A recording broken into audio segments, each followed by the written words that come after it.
फेरि नयाँ काण्ड आएको छ अरे नि, लिङ्क छ? छैन भने मसँग छ है, लिङ्क हेर्नु नि हो, पठाइदिउँ? साँच्ची भनेको, हेर्ने कि नहेर्नु हुने? लिङ्क पठाइदिउँ कि नपठाइदिउँ? साँच्ची भनेको पठाइदिन्छु ल, हेर्नु ल, लिङ्क क्या, लिङ्क हेर्नु ल, हेर्नु न ल, लिङ्क पठाइदिन्छु है। हो, यस्ता यस्ता भनेर टिकटकमा म्यासेज गर्ने साथीभाइहरूलाई चाहिँ नि टिकटकले नै च्याप्पै समातेर होइन, फुत्त बाहिर फालेर मुटु ढुकढुक कलेजो फ्याक फ्याक हुने गरी पछार्नु पर्ने क्या टिकटकले नै। अत्तिकै राम राम राम राम। होइन के भएको आजकलका साथीभाइहरू, अचम्मै लाग्छ कि मलाई त अचम्म लाग्छ। आफै एक्लै हेर्दा चाहिँ हुँदैन काण्डहरू? लिङ्क हेर्न साथी नै चाहिन्छ?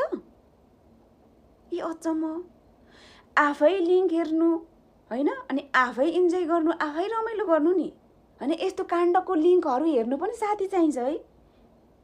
ए बाबा, म त अचम्म छक्कै पर्छु हौ। एउटा नयाँ काण्ड आयो कि म म्यासेजमा लिङ्क छ, हजुरसँग लिङ्क छ? ए बा, के भएको? अनि आफै हेर्दा हुँदैन, आफै एक्लै हेर्नु नि। साथीभाइ नै चाहिन्छ, साथी नै चाहिन्छ लिङ्कहरू हेर्न पनि। ओ म नाराङस्या, के अचम्मै छ हौ, अचम्मै। अबदेखि चाहिँ यस्तो म्यासेज गर्ने होइन है। म त टिकटकलाई नै भनेर फेरि मुटु ढुकढुक कलेजो फ्याक फ्याक हुने गरी पछार्नु लाउँछु नि।